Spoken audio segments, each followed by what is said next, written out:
Welcome to 2026. Happy New Year. And let's turn it over to Michael. Great. So, good evening. I think if you Not don't there. know it right now, this is going to be a huge year. I mean, it's almost even hard to imagine. And I say that from someone, you know, there's a tendency in our country to be a little doom and gloom. And that's partly because it's been such a train wreck, such a disaster. I mean, the Somali fraud in Minneapolis, the welfare fraud in states like California, Illinois, the COVID fraud in California was known to be something like $50 billion. I mean, the level of train wreck we've been on has been so bad, and it just kept getting worse, and almost to the point of just the extremes that were reached. You had to almost laugh. It was just so bad that there's a tendency, an addiction almost, to seeing the doom and gloom. And that's in some sense where all this MAGA is splitting. Trump is now captured by the neocons. He's captured by the Israelis. He's completely lost America first. You know, the Nick Fuentes, oy vey, we've lost America first. It's all such a joke. If you understand the context of what the real political fight is, if you don't understand the real political fight, then maybe you fall prey to some of these New York Times operations where they glaze Nick Fuentes or they glaze Candace Owens. They try to prop these people up as somehow the representatives of the voice of the American people. But as President Trump knows, he's the voice of the American people. He's the only one that's demonstrated he's earned the American people's support. And he also understands the strategic situation. So we're going to dive in tonight to look at, in a certain sense, use the Venezuela situation to expose the real nature of the political fight, why this is a clear example of the Republic strikes back, that the British Empire, which is not the UK is just one of their dominions, and they run it as bad as they run everything. But the British Empire is a globalist network that Trump has explicitly deployed against. He is not captured. He is not compromised. We as a nation and as a government are compromised. But there's a real fight, and this last year testifies to that fight. And the question for this year, I think as we all know it, is can we communicate, can we mobilize, can we organize the American people effectively to make sure that when we get to that point in November, that we see a rallying cry like we saw in 1776, or as we saw at Lexington and Concord in 75? Do we see a kind of outpouring of recognition that this is a question of, are we committed to self-government? Are we committed to that American principle? Because that's really what's organizing this revolution. So welcome to the show. If you're watching us on YouTube, please hit like and subscribe, share this video, continue to support and sign up to PrometheanAction.com and Promethean PAC and support our efforts. We're building an international movement around this principle that has been shaped by the founding of the United States. And it is a principle of the sovereignty of nation states, the consent of the governed, and a commitment, a kind of deeply embedded commitment in our country going back to the 1620s, that we're going to build a new kind of civilization that's separate from and independent of this oligarchical reign, that's going to be based on, one, a love of our neighbor, a commitment to the common good, and a rapid scientific and industrial development of the country. And that's really, in principle, what this MAGA revolution and President Trump's administration represents. So, look, this year is going to be huge. Sorry, I used a new razor, so I'm going to blot the blood stain here. This thing just does not stop. I don't know what's going on. It's almost a little embarrassing. So, the situation in Venezuela is a serious situation.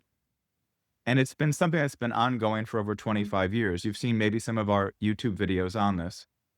Chavez comes in 99 preaching that he's going to be Tony Blair, the British imperialist Tony Blair, who basically sponsored and supported the, oh geez, there we go. What a mess. Tony Blair sponsored and supported the Iraq War. He basically was him as the kind of labor prime minister and the MI6 operations out of British intelligence really backed up and supported and fed false intelligence to the Bush administration, which they gobbled up or just used to justify a war they already wanted in Iraq.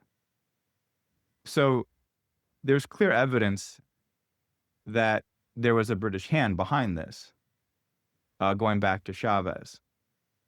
The bigger question is that by 2002, there's clear indications that Chavez, his military, and the suppression of the FARC and other cocaine cartels, drug cartels in Colombia, are increasingly dependent upon trafficking and support networks inside Venezuela.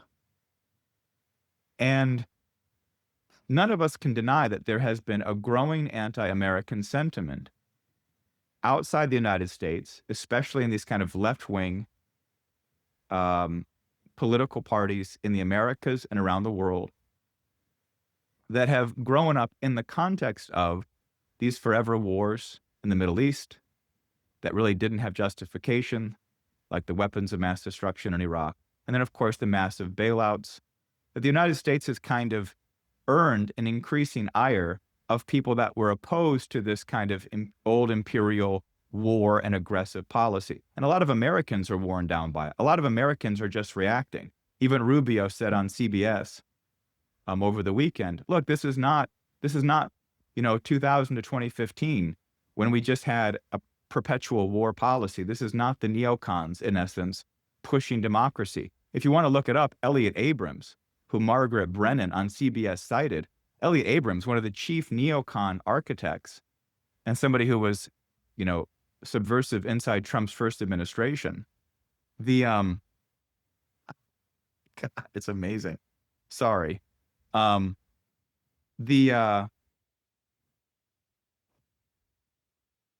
Abrams himself is saying that this entire capture of Maduro, this military deployment to capture Maduro, will be a failure if Trump doesn't complete it for total regime change.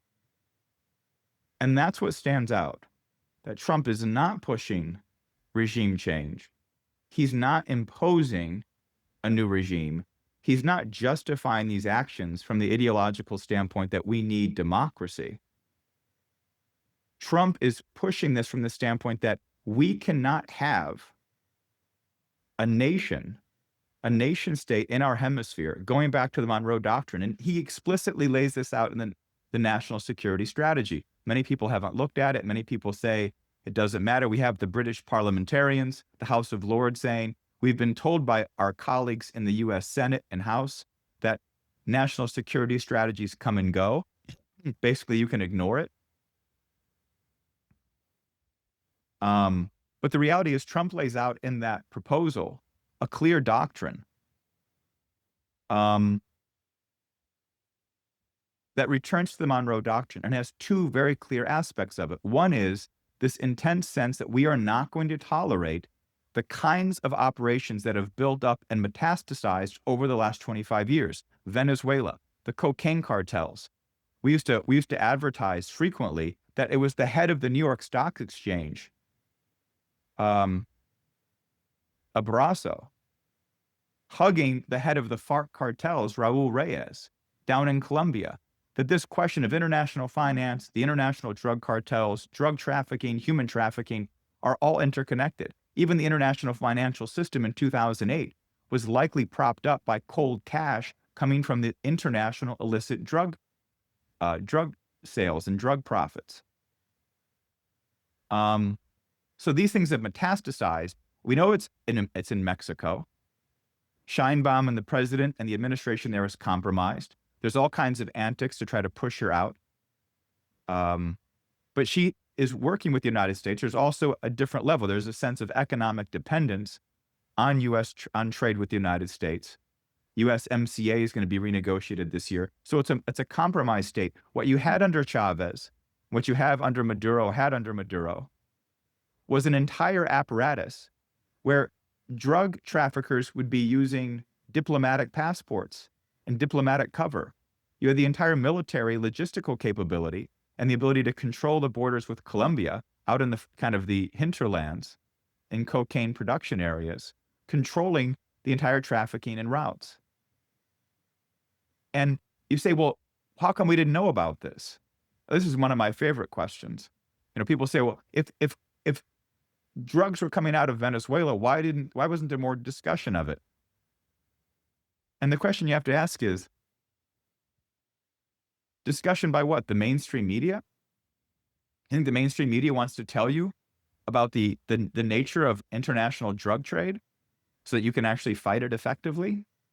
Just not the case. So the question, though, is what's the long-term policy? No one likes to see the United States go in and arrest. I mean, I don't know if anyone, most of us don't like to see and don't want to see a policy that somehow we're just going to have administrations just hijacking leaders from around the world in different countries because we don't like them. Now, this isn't a question of not liking Maduro. It's a deeper sense of a compromised state, which is what the indictment makes clear. But Trump's policy in response to it is something that's already foretelling. He's not backing Machado. The neocons, the neoliberals, the mainstream media want Trump to go for full regime change. They want democracy as an ideology promoted because this has been the doctrine for over 140 years from the British Empire. We're going to push democracy. We're the oldest democracies. We're a system of democracies. We're against authoritarians. It's the British imperial playbook for over a century. But in reality, it's just a way of cover to create their own kind of corrupt system. Trump's not doing that. Now, will he support the regime that's in power now? Will that regime be effective? It comes down to policies. Are they going to commit to the development of the country? Can they stabilize it? Can they actually support the population? Can they create investments where necessary? Can they work with the United States? Can they end the cocaine production in Colombia? Can they help with drug eradication practices? This isn't just about the oil, but the oil is a huge resource. The oil is a huge resource. It's 300 years. Saudi Arabia has 30 years of oil, regardless of whether it's 30 or not, but just comparison, Venezuela's is 10 times the supply. And so Trump made a major intervention and he acted aggressively. And this is something that the empire is hoping isn't done. That you can talk nice, you can talk about development, you can talk about these questions, but they know if you have massive illegal cartels, if you have massive gangs operating in the south side of Chicago or Detroit or Memphis or St. Louis or New Orleans or Los Angeles, you are not bringing in industry and production. We addressed this, a few months ago when they had the No Kings protests. These are just people protesting to make sure we keep these areas in perpetual poverty, perpetual ghetto. And the same is true in these other states, that if you just talk about development or investment, but you have total corrupt regimes, you'll get nowhere. And it's not just Maduro, just like it's not just Lula in Brazil. Lula was in prison because he wouldn't follow orders. He came back out, Lula, the president of Brazil. He came out of prison and all of a sudden was now the neoliberal darling. There's a grouping, a faction. In Brazil, we know it's in the judiciary. And that was working directly with Obama and Biden's DOJ and FBI on some of these persecutions. Trump has got sanctions and tariffs on Brazil because of what they did to target the political opposition of Bolsonaro. Trump has to take a strong hand. If we're going to take leadership in the world, we have to determine and create an environment that it allows for the kinds of long-term credit investments to industrialize and rebuild these economies. That's just a reality. To think that we can just preach nice about economic development and manufacturing and industry, and that somehow South Side of Chicago is going to be rebuilt when the financial institutions are against it, the international oligarchic interests are against it, the drug cartels are against it, the gangs are against it, and the population has been grossly divided and under constant propaganda attack. You have to take forceful action. People say, how is this America first? It's like, this is such an absurd question. If we don't address the broader international scope, how are we going to rapidly develop the country? If the world is on fire, if the world is in constant chaos, if states are failing to narco terrorists or just terrorists, how does this process function? So there's been an increasing level of documentation. I'm sure we'll see this come out in the court trial. But my sense is, and I think what we have to operate from, is how are we going to, well, let's look at it from a different standpoint. Let's look at it and broaden it out. Um, it's not just Venezuela. It's Colombia, it's Mexico, it's Cuba, it's Haiti. In some sense, it's Brazil. Um, the international community is drastically affected by this. You think about what China's been doing because they can't export to the United States. They're now increasingly exporting to other countries, including Mexico.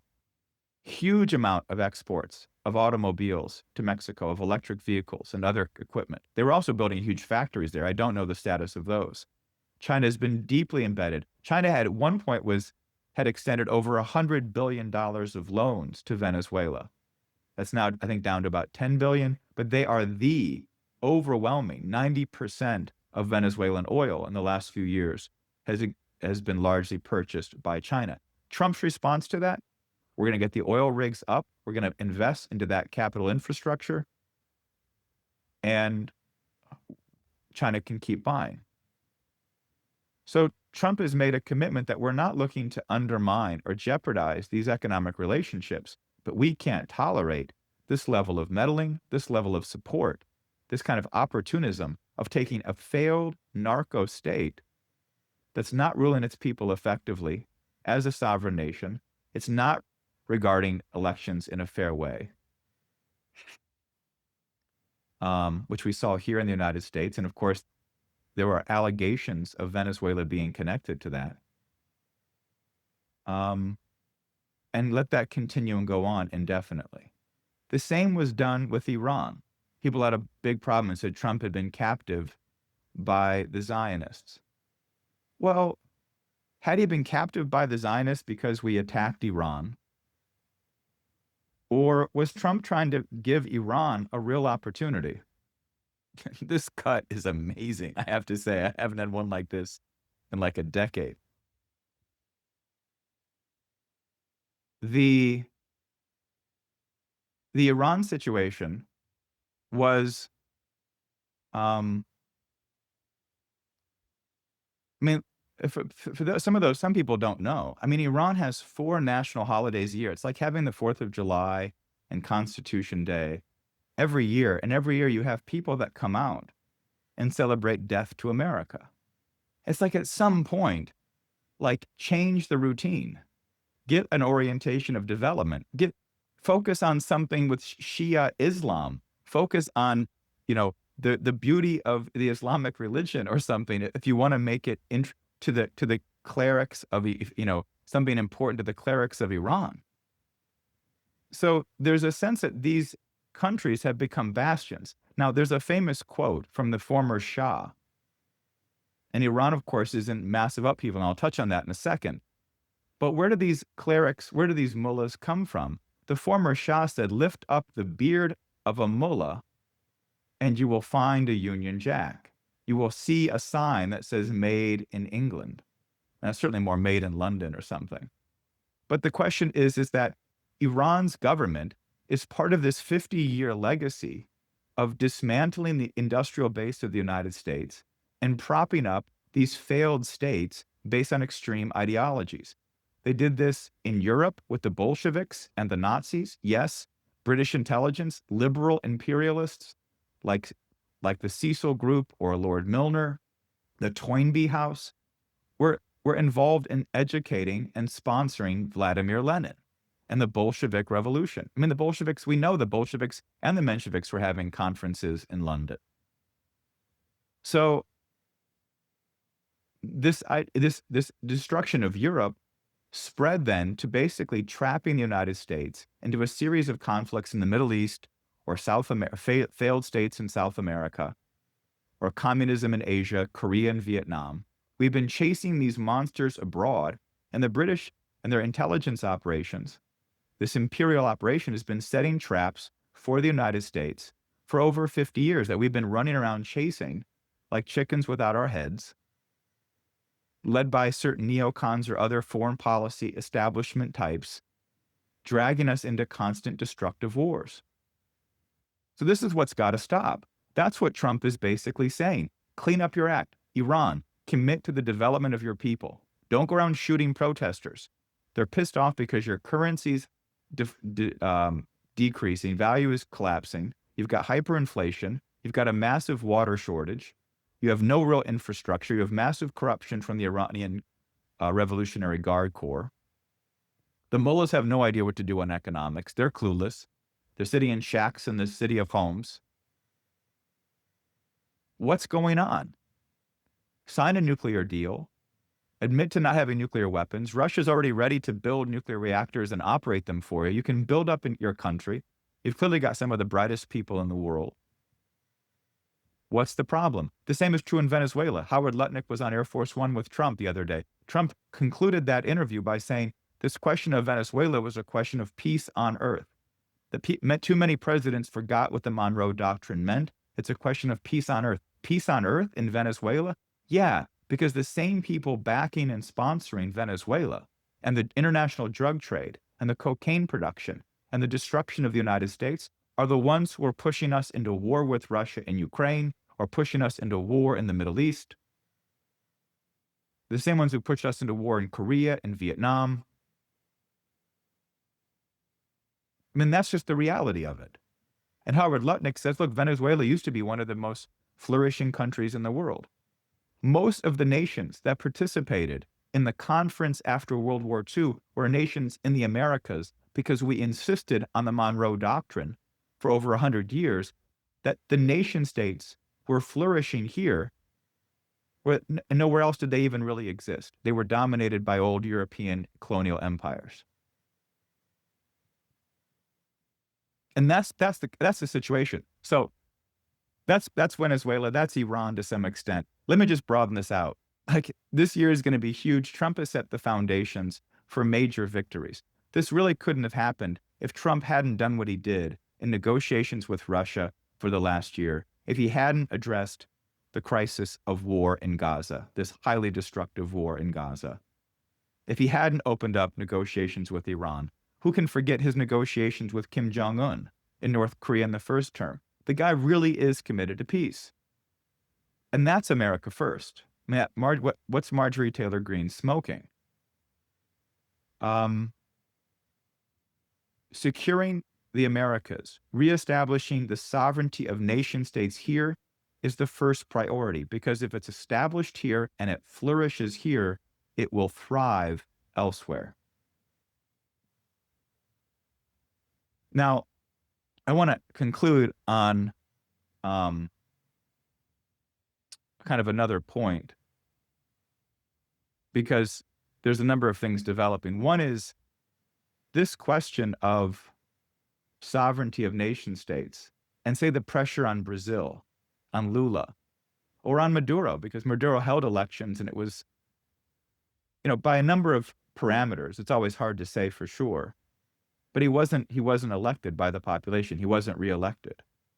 The people have gotten worn down by the level of corruption. You get these Praetorian Guard structures, as someone said earlier today to me. You get these structures like the judiciary in Brazil, or the military in Venezuela who are doing the drug trafficking, or the Iranian Revolutionary Guards, where even the Ayatollahs, the president of Iran himself said, there's nothing I can do. The foreign minister of Iran said, there's nothing I can do. I have not been allowed to have negotiations with the United States. Clearly, a nuclear deal with the United States from Iran right now could change everything. The foreign minister said, I can't do anything. The Ayatollah might say the same thing if he was really pushed. It's hard to say, but it's not impossible.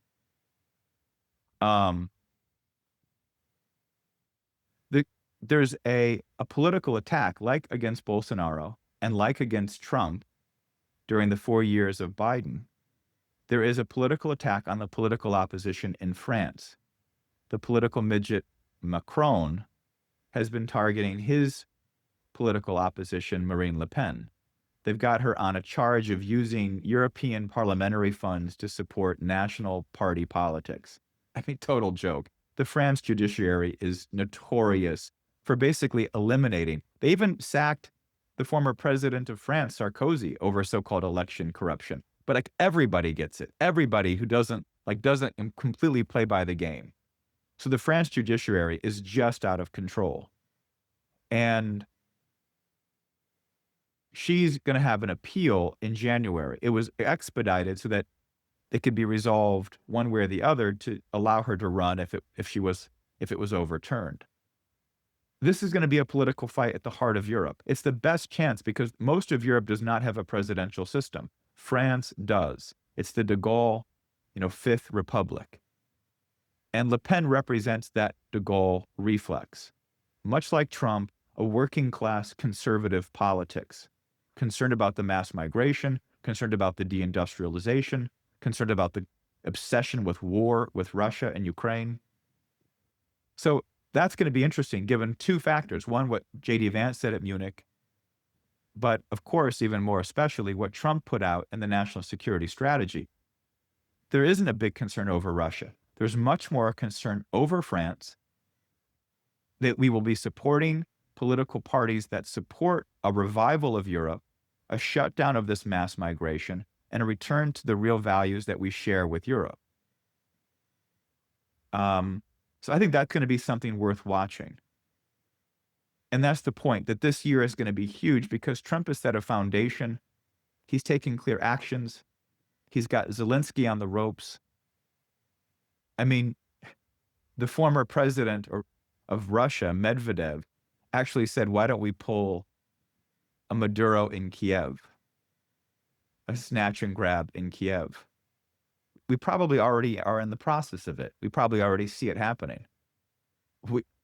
Canada literally responded. The Globe and Times newspaper in Canada said, basically, we're next. If you saw the email tonight, you saw the headline.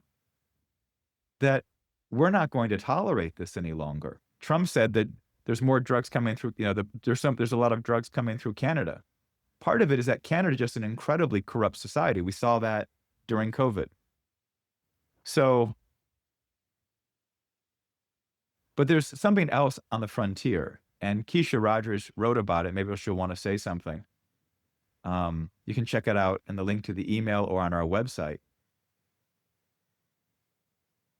We're going back to the moon. In February, we have a planned launch. They just did a dry run over the course of the last week.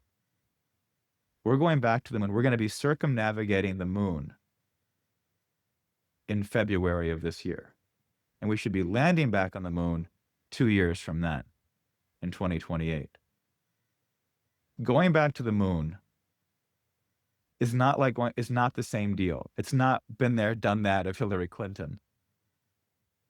Going back to the moon changes because consider the environment. Today back then we had black and white television. Maybe you had color, I guess. You had a few channels. You had mainstream news. Today we have an international global communication system. We have Starlink. You have internet around the world. And, there's a lot of destruction with cell phones. We all know it with smartphones. The black screens. A lot of social media control. There's a lot of corruption in education. There's far too much ideology, far too little content, far too much emphasis on ideas and literacy and communication and language. But going back to the moon today and having all of it videotaped and the entire process and the technology involved and what life is like on the moon, having shoulder cams, having live cams that are able to broadcast constantly.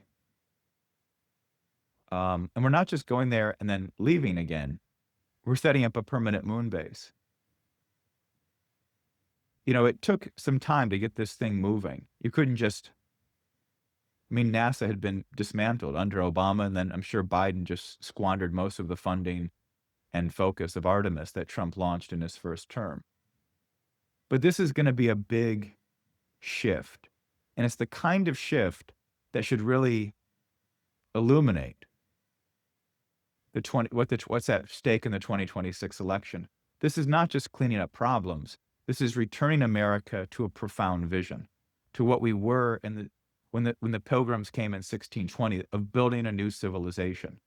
Not building it on the moon and Mars, building it here, to build up the infrastructure, to build up the technology, to sustain human activity on the moon or Mars or anywhere else, will require us to build up our nation and to ask, or I would say put it better, like we just did in Venezuela, insist to other countries that they have to build themselves up as well. We'll help, we'll provide advice, we'll provide some credit and some financing if your system is trustworthy, but we are going to insist, cut off the rackets, cut off the corruption, and start developing your countries. Because this is what's possible. And it was a famous line back in 1969 when we finally landed on the moon, that many of the nations around the world, when people were interviewed, they said, we did it, because it was a human race accomplishment. Yes, it was the United States. Yes, it was our willingness to take those risks and make those endeavors. But it was also something that demonstrated that with this kind of commitment and with a system of real development of one's talents, of the talents of one's nation, you could do this. Not through welfare fraud, not through getting rich in Congress, not through money printing and having, billionaires like Mark Cuban selling internet fraud companies, but like actually pushing the boundaries of knowledge, of exploration, and of national mission. And I think there's nothing more important today, especially for younger generation, than getting back to a sense of national mission. Because like these kids, there's plenty to do. There's plenty. I mean, yes, we have a housing shortage. Yes, we have inflation, but there is a lot to go and do. But there's a high level of anxiety because there's been no direction, because it's been nearly a threat of existential chaos with Hillary Clinton's election or Kamala's election, just mass migration under Biden, COVID lockdowns, massive bailouts. So a lot of this scenario comes out of an anxiety because are we committed to a long-term national mission? Because if we are, then you're going to see a generation, the best of them, suck it up, get to work, and begin to rebuild this country. And that's what's available to us in 2026. And I think if there's nothing more exciting than that.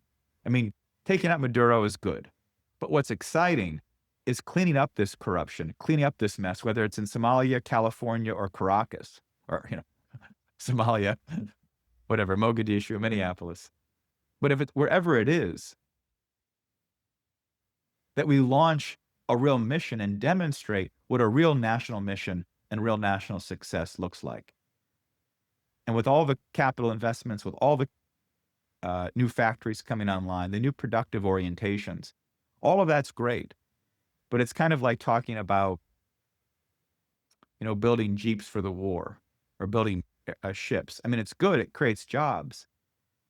But it's a kind of national mission that sparks the imagination, that can really put all of that into context. That America's back, we're rebuilding, and we're pushing the frontiers again. I don't think that you can't overlook that. And you can't overlook that that's really what's behind the threats that Trump is making to say, clean up your act, whether it's in Europe, if it's in Iran, it's in the Americas, to Canada, to clean up its act. And this is what the British Empire fears the most. They've been obsessed with getting control of the United States. They basically gambled their entire system on control of the United States. We break the control of these globalists here, then the world can be ours, not and under our control, but that the American system, the outlook of sovereign nation states, can dominate. That's clear. There's no doubt. When you look at the history of how this empire has increasingly made self-destructive steps, how the British Empire basically destroyed itself over the last 140 years, is basically to gamble on control of the United States. And what Trump has broken or started to break this last year is that. And I think this just is huge. And we've got to consolidate it this coming year. So anyway, that's what I wanted to say tonight. Sorry for the shaving mess. I'll make sure to shave earlier next time. And Keisha, I guess I'll bring you back in and we'll see what people have to say tonight.